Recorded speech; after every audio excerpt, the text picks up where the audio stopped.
चलिए, तो आज हम लोग शुरू करते हैं इंडियन पॉलिटी का एक बहुत ही इंपॉर्टेंट चैप्टर, जिसे हम उद्देशिका या प्रस्तावना कहते हैं, वो देखेंगे। यहाँ से अक्सर हर एग्जाम में बहुत तरह के क्वेश्चन, कई तरह से घुमा घुमा कर ट्विस्ट करके ये क्वेश्चन किए जाते हैं।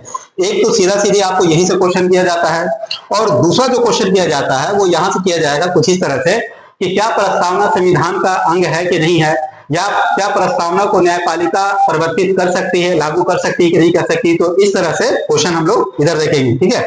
तो सबसे पहले हम जो देखेंगे वो ये है कि प्रस्तावना, यानी इसे हम उद्देशिका भी कहते हैं, है ना, उसके ये जो पॉइंट्स हैं या जो जो जो चीजें लिखी हुई हैं यहाँ पर, उसके मतलब क्या, उसके अर्थ क्या हैं, उसके बाद फिर हम लोग चलेंगे दूसरे साइड की तरफ। तो पहला चीज तो लिखा हुआ है हम भारत के लोग, ये इसका क्या मतलब है, ये कहां से लिया गया है। तो इसे लिया गया है we the people of USA. कहां से लिया गया है? We the people of USA से लिया गया है ना। मतलब कि वहां की प्रस्तावना में क्या लिखा हुआ, अमेरिका की प्रस्तावना की we the people of USA. अब यहां पर एक प्रश्न ये उठता है कि क्या we the people of USA और हम भारत के लोग, जैसे कि यहां पर भी लिखा हुआ अंग्रेजी में we the people of India, क्या इन दोनों में, ये दोनों जो सेंटेंस हैं, अमेरिका का प्रियम्बल का we the people of USA और भारत का, क्या दोनों में अंतर है? क्या उसकी मीनिंग में कोई अंतर है या बराबर है? तो ऐसा लगता है कि जब इसको ट्रांसलेट किया जाएगा तो लगता है सिमिलरिटी है ना, लेकिन इसमें बहुत अंतर है। इस अंतर को समझाने से पहले एक प्रश्न है, उसका उत्तर दिया जाएगा। प्रश्न ये है कि हम भारतीयों की जो नागरिकता है वो एकल नागरिकता है कि दोहरी नागरिकता है? तो जवाब मिलेगा कि एकल नागरिकता है। कैसे नागरिकता है हमारी? एकल नागरिकता है। बहुत अच्छी बात है। अब सवाल यहां पर यह उठता है कि ये हम कैसे प्रूव करेंगे, ये कैसे साबित करेंगे कि हमारी एकल नागरिकता है। तो वो हम साबित करते हैं यहां से कि हम भारत के लोग से। कैसे? देखिए, और ये जो सेंटेंस है we the people of USA, इससे पता चलता है कि अमेरिका में दोहरी नागरिकता है। क्यों? क्योंकि अमेरिका में जो है we the people of USA, मतलब वहां के लोग कहते हैं कि हम अमेरिका के लोग जो है यूनाइटेड, हम जो नागरिक है वो यूएसए के हैं, मतलब यूनाइटेड स्टेट्स ऑफ अमेरिका, मतलब हम अमेरिकी राज्य के नागरिक पहले हैं, उसके बाद अमेरिका देश के नागरिक हैं। जबकि भारत में हम सीधा कहते हैं कि we the people of India, हम भारत के लोग, ना कि भारत के राज्य के लोग। तो पहले तो यही अंतर हो गया कि हम इंडिया में कहते हैं भारत के लोग, जबकि अमेरिका में कह रहे हैं कि हम अमेरिका के राज्य के लोग। मतलब यह है कि वहां का जो पासपोर्ट बनेगा, तो वहां पर जो टेक्सास राज्य होगा, तो वहां के पासपोर्ट पर नेशनलिटी में पहले टेक्सास लिखाएगा, उसके बाद अमेरिका लिखाएगा। वहां पर जो ओहियो राज्य होगा, स्टेट होगा, वहां पर पहले नेशनलिटी में ओहियो भरा जाएगा, उसके बाद अमेरिका भरा जाएगा। लेकिन हमारे पासपोर्ट में या हमारे जो भी डॉक्यूमेंट्स होते हैं, उसमें सभी जगह पर हम क्या लिखेंगे? नेशनलिटी में इंडियन लिखेंगे। तो एक तो पहले आपको यहां से ये क्लियर हुआ। दूसरे पॉइंट पर हम चलते हैं आगे की तरफ कि भारत को एक क्या बना रहे हैं? संपूर्ण प्रभुत्व संपन्न। क्या मतलब होता है संपूर्ण प्रभुत्व संपन्न का? मतलब देखिए, प्रभुत्व संपन्न का मतलब ये होता है कि totally command is of us, यानी कि जो ये जो देश है, इसका जो टोटल कंट्रोल होगा वो अब हमारे पास होगा, ना कि ब्रिटेन या ब्रिटिश या दूसरे गवर्नमेंट के पास होगा, है ना, या दूसरी सरकार या दूसरी अथॉरिटी के पास होगा। अब भारत का जो टोटल कंट्रोल होगा वो भारतीयों के हाथ में होगा। ये इसका मतलब है संपूर्ण प्रभुत्व संपन्न का। समाजवादी जो मतलब है, जिसको अंग्रेजी में हम सोशलिस्ट कहते हैं, और पंथ निरपेक्ष जिसको हम अंग्रेजी में सेकुलर कहते हैं, तो इसका क्या मतलब है? समाजवाद का मतलब ये होता है कि equal distribution of assets among the people of a country, यानी कि जिस देश में जो संपत्ति है, उस देश की संपत्ति का बराबर से बंटवारा उस देश के नागरिकों के बीच में होना चाहिए। इसी को हम समाजवाद कहते हैं। और ये थ्योरी कहां से लिया गया है? तो ये कार्ल मार्क्स से ये थ्योरी को लिया गया है ना। इसके बारे में एक लंबा डिस्कशन है, कभी फुर्सत मिलेगा तो कार्ल मार्क्स के बारे में बात की जाएगी, या इसके समाजवाद के ऊपर आगे बात की जाएगी। पंथ निरपेक्ष तो हम समझते हैं सेकुलरिज्म का मतलब, यानी कि भारत में या जो हमारी जो गवर्नमेंट होगी, हम जो स्टेट होगी, वो हिंदू, मुस्लिम, सिख, ईसाई या अन्य किसी धर्म के नाम पर कोई कानून नहीं बना सकती है। लाइन पर रहेंगे। मैं तो बात हम लोग कर रहे थे कि समाजवादी, पंथ निरपेक्ष और लोकतंत्रात्मक गणराज्य के लिए। तो ये देखिए, ये जो आपका पंथ निरपेक्ष, जैसे कि मैंने अभी कहा कि जो गवर्नमेंट होगा, तो गवर्नमेंट का जो, यानी कि जिसको हम स्टेट, एक वर्ड आता है इंडियन पॉलिटी में स्टेट, तो स्टेट कैन नॉट डिस्क्रिमिनेट, है ना, एज पर द रिलीजन। तो गवर्नमेंट के लिए यह है कि जो सरकार, जो गवर्नमेंट होगी वो कैसी होगी? वो पंथ निरपेक्ष होगी। पब्लिक को पंथ निरपेक्ष नहीं ना, पब्लिक अपने अपने धर्म का प्रैक्टिस कर सकती है ना। ठीक है। उसके बाद कहता है लोकतंत्रात्मक गणराज्य, क्या बनाने के लिए? तो लोकतंत्रात्मक गणराज्य बनाने के लिए। अब सवाल यहाँ पर ये उठता है, प्रश्न जो आया है पहले वो ये है कि भारत कैसा राज्य है? भारत जो है, इंडिया जो है, कैसी कंट्री है? क्या वो एक लोकतांत्रिक देश है? क्या वो एक गणतांत्रिक देश है? क्या वो एक राजतांत्रिक देश है? या वो लोकतांत्रिक और गणराज्य दोनों है? तो इसका जवाब क्या है? ये लोकतांत्रिक गणराज्य है। उसका उत्तर आपको यहाँ पर लिखा हुआ है ना। उसके बाद देखेंगे ये कह रहा था उसके समस्त नागरिकों को सामाजिक, आर्थिक और राजनीतिक न्याय। तो यहाँ पर न्याय जो है वो कितने तरह के देने की बात की जा रही है? तो न्याय 3 तरह का देने की बात की जा रही है। एक आपका सामाजिक दिया जा रहा है, एक आर्थिक दिया जा रहा है और एक राजनीतिक दिया जा रहा है ना। तो समाज तो इसको याद रखिएगा, इस चीज को याद रखिएगा कि न्याय, जस्टिस जो है वो कितने तरह का है? तो सामाजिक, आर्थिक और राजनीतिक। याद कैसे करेंगे? तो सबसे इंपॉर्टेंट मेरे लिए क्या है? समाज है, तब ना पैसा है, उसके बाद ना पॉलिटिक्स है। तो पहले क्या है? समाज यानी कि सामाजिक, उसके बाद पैसा, आर्थिक और उसके बाद राजनीतिक न्याय। उसके बाद क्या कहता है कि स्वतंत्रता दी जाएगी। क्या दी जाएगी? तो स्वतंत्रता दी जाएगी। तो स्वतंत्रता कितने तरह की दी जाएगी? तो स्वतंत्रता 5 प्रकार की दी जाएगी, विचार की, अभिव्यक्ति की, विश्वास की, धर्म की और उपासना की स्वतंत्रता, है ना। तो 5 चीज है, 5 चीज का स्वतंत्रता, फ्रीडम जो है वो 5 तरीके का दिया जा रहा है। विचार का यानी थॉट, अभिव्यक्ति यानी एक्सप्रेशन, विश्वास बिलीव, धर्म रिलीजन और उपासना, है ना, रिलीजियस प्रैक्टिस यानी बिलीफ फेथ, है ना, फेथ और वर्शिप का आपको फ्रीडम दिया जा रहा है। याद कैसे करेंगे? देखिए पहले तो हमारे दिमाग में क्या आता? विचार आता। जैसे आपका विचार आया वो चलो एक बार वीडियो देख लिया जाए, है ना। और उसके बाद जब आपने उस वीडियो को देखा तो अच्छा लगा होगा या बुरा लगा होगा तो आप अपने दोस्त को बताएंगे यार वीडियो अच्छा नहीं था, है ना। तो क्या किया आपने? अपने विचार को एक्सप्रेस किया। किसी को अच्छा लगेगा तो बताएगा भाई वीडियो अच्छा था, तो एक्सप्रेस करना हुआ। तो पहले वीडियो देखने का विचार आया, फिर उसको आपने विश्वास, उसको फिर क्या किया? एक्सप्रेस किया यानी अभिव्यक्ति किया। अब अगला लड़का क्या करेगा? विश्वास करेगा, है ना। अच्छा वीडियो बहुत अच्छा लगा तुम्हें, तो ये क्या हुआ? उसका विश्वास हुआ। अच्छा विश्वास का ही दूसरा नाम क्या होता है? धर्म होता है। ये धर्म हो गया। और जब धर्म है तो उसकी उपासना होगी, है ना, यानी उसको वर्शिप करेंगे, हम पूजा पाठ करेंगे, ठीक है। तो उपासना इस तरह से। तो इसको कैसे याद करेंगे कि अब जो स्वतंत्रता है वो कितने तरह की है? तो 5 तरह की है। पहले ये क्लियर हो गया आपका क्वेश्चन। उसके बाद क्या है? किस चीज की है स्वतंत्रता? तो विचार की, अभिव्यक्ति की, विश्वास की, धर्म की और उपासना की स्वतंत्रता है। फिर क्या दिया जा रहा है? फिर उसके बाद बात की जा रही है प्रतिष्ठा और अवसर की समता। प्रतिष्ठा और अवसर की समता, मुझे लगा कोई आया। तो प्रतिष्ठा और समता की, है ना, अवसर की समता। तो समता मतलब यहाँ पर क्या है? इक्वलिटी की बात की जा रही है। किसकी बात की जा रही है? इक्वलिटी की बात की जा रही है ना। तो इक्वलिटी किस बात की है? प्रतिष्ठा की दी है, मतलब 2 चीज, है ना। इक्वलिटी कितने चीजों की? 2 चीजों की, प्रतिष्ठा की और अवसर की, अपॉर्चुनिटी की क्षमता प्राप्त करने के लिए। तथा उस सब में व्यक्ति की गरिमा, तथा उस सब में क्या किया जाएगा? उस समय व्यक्ति की गरिमा, है ना, और राष्ट्र की एकता और अखंडता, है ना, सुनिश्चित करने वाली। तो व्यक्ति का गरिमा, डिग्निटी बहुत इंपॉर्टेंट होता है ना। जैसे फीमेल्स हैं, बुजुर्ग बूढ़े लोग हैं, है ना, तो इनका हमको क्या करना चाहिए? इनका जो रिस्पेक्ट है वो बहुत जरूरी है करना। आप अक्सर देखते होंगे कि अगर किसी महिला के साथ आप कुछ थोड़ा बहुत भी अगर मिसबिहेव करते हैं तो तुरंत आपके साथ मतलब चार्ज ले लिया जाता है, आपको नोटिस कर लिया जाता है ना। तो इसलिए ध्यान रखना होता है इस चीज का। और राष्ट्र की एकता और अखंडता क्या करना? सुनिश्चित करने वाली। बंधुता बढ़ाने के लिए, है ना, बंधुता मतलब फर्टिलिटी, भाईचारगी। आप जिस धर्म जाति के लोग हैं, चाहे आप काले हो, गोरे हो, औरत हैं, मर्द हैं, अमीर है, गरीब है, बूढ़े हैं, बच्चे हैं, तो हम सब क्या है? एक है। हम सब आपस में एक है, भाई हम लोग भाईचारगी हम सब में है ना।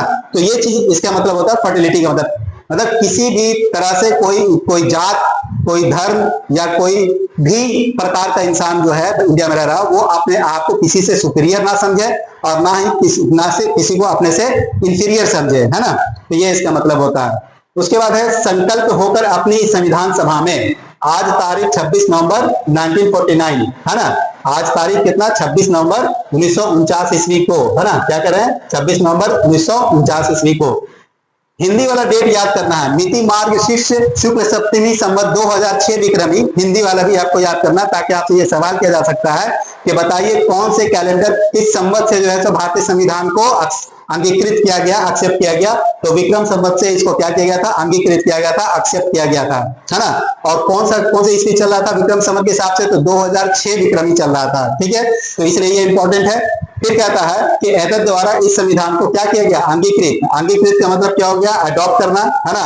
फिर उसके बाद अधिनियमित यानी कि इनाक्ट करना, and give to ourselves, है ना। और क्या करा, आत्मार्पित यानी गिव टू अवर सेल्स, अपने आप को समर्पित करना, है ना। तो अंगीकृत, ये तीनों लाइन को याद रखना है। कि पूछा जा सकता है कि बताइए कि हमारे संविधान को कब अंगीकृत किया गया, या हमारे संविधान को कब अधिनियमित किया गया, या हमारे संविधान को कब आत्मार्पित किया गया। ये तीनों वर्ड जो है वो अलग 3 क्वेश्चन बनाते हैं, इसलिए तीनों लाइन आपके लिए बहुत जरूरी है। तो अंगीकृत, अधिनियमित और आत्मार्पित करते हैं, ठीक है। तो यहां पर आप चीज एक और देखेंगे कि क्वेश्चन बनता है कि बताइए कि हमारे जो 26 नवंबर 1949 ईस्वी को जो संविधान हमारा बना था, तो संविधान दिवस कब मनाते हैं। क्या प्रश्न है, संविधान दिवस। ये आपका स्टैट जीके का क्वेश्चन होता है। तो हम जानते हैं कि 26 नवंबर को, हर साल के 26 नवंबर को क्या मनाते हैं, संविधान दिवस मनाते हैं। क्यों, क्योंकि 26 नवंबर को हमने संविधान को क्या किया था, अंगीकृत किया था, अधिनियमित किया था और आत्मार्पित किया था। तो यहां तक तो आपका ठीक है ना। अब इससे लगे जो क्वेश्चंस है वो हम लोग देखेंगे कि इससे लगे किस तरह से क्वेश्चन होता है या इसके आगे क्या है। पहली बात तो हम ये समझेंगे कि संविधान प्रस्तावना को संविधान की कुंजी कहा जाता है ना। देखिए यहाँ पर पहला क्वेश्चन जो है वो आपको क्या क्या कहा जाता है, कुंजी कहा जाता है ना।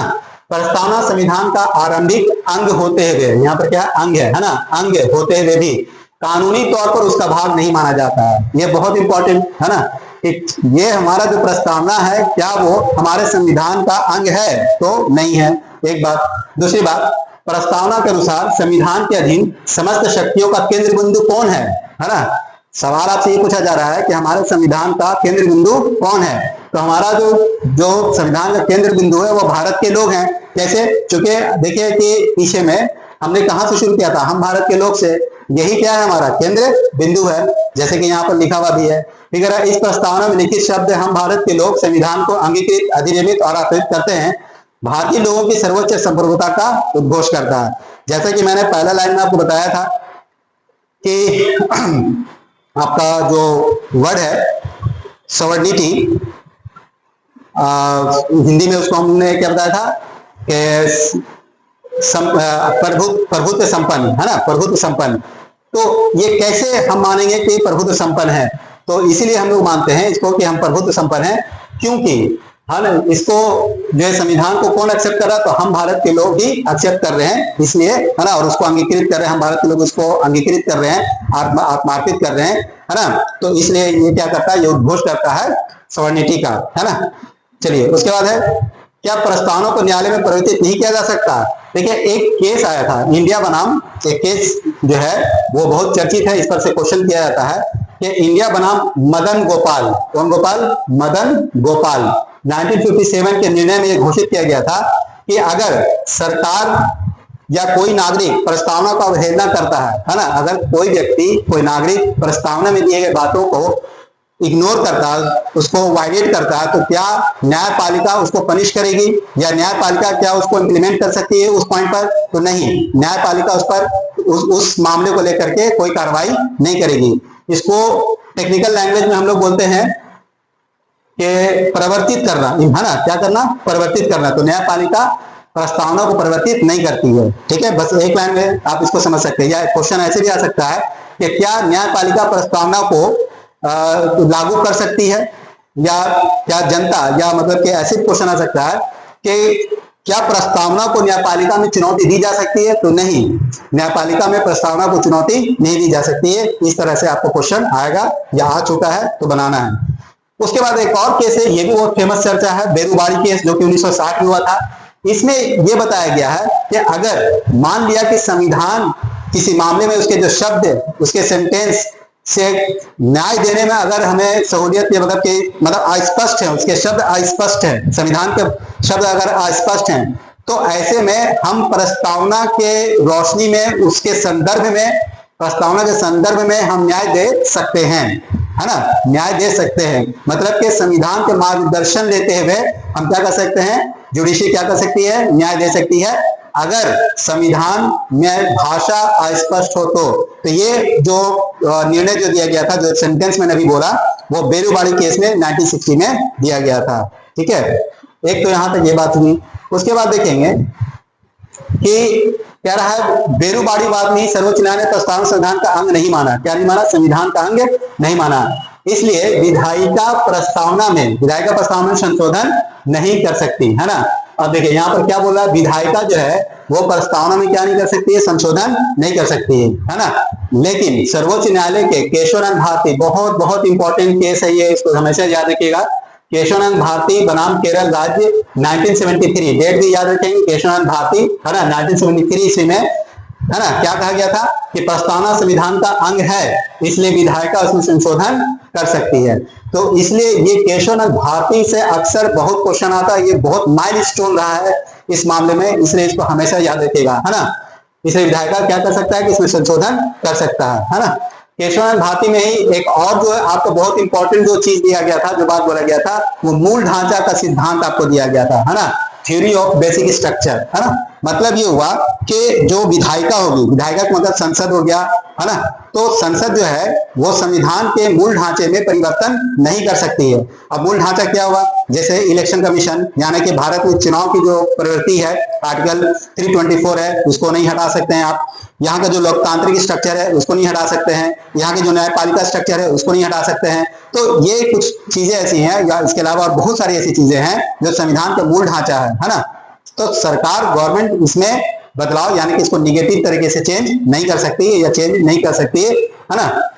पीछे में अगर आपको याद होगा तो तीन चीज मैंने यहाँ पर आप देखेंगे कि एक है आपका समाजवाद, है ना, एक आपका क्या है समाजवाद, उसके बाद पंथ निरपेक्ष, और तीसरा अखंडता। ये जो तीनों जो थे इसे 42वां संविधान संशोधन 1976 में क्या किया था? जोड़ा गया था, है ना। समाजवाद, पंथ निरपेक्ष और अखंडता को 42वें संविधान संशोधन 1976 में जोड़ा गया था। इसको ध्यान रखेंगे, ठीक है। तो यही बात मैं यहाँ पर बता रहा था कि 42वें संविधान संशोधन 1976 के द्वारा इसमें समाजवादी, पंथ निरपेक्ष और राष्ट्रीय अखंडता को जोड़ा गया। भारत के संविधान की प्रस्तावना में 3 प्रकार का न्याय, जैसे कि मैंने पीछे बताया, सामाजिक, आर्थिक और राजनीतिक है। 5 प्रकार की स्वतंत्रता, विचार, अभिव्यक्ति, विश्वास, धर्म और उपासना है। 2 प्रकार की समानता, प्रतिष्ठा और अवसर का उल्लेख किया गया है। भारत का संविधान विश्व का सबसे बड़ा लिखित और सर्वाधिक व्यापक संविधान है ना। तो जैसे कि हमने आपको बताया, आप जानते भी हैं कि भारत का संविधान दुनिया की सबसे बड़ी संविधान है ना। और लिखित संविधान की अवधारणा सबसे पहले कहाँ आई थी? तो फ्रांस में आई थी, है ना। लिखित संविधान की जो पहले जो लिखित संविधान आया था तो फ्रांस में आया था। और हम ये भी जानते हैं कि जो इंग्लैंड का जो संविधान है वो लिखित नहीं है ना, वो अलिखित संविधान है इंग्लैंड में, ठीक है। तो ये कुछ बातें हैं संविधान से संबंधित, प्रस्तावना से संबंधित कुछ बातें थी जो आपके सामने आज मैंने रखा। तो उम्मीद है कि आपको कुछ पसंद आया होगा। तो इसी के साथ आज का जो सभा समाप्त करते हैं। धन्यवाद।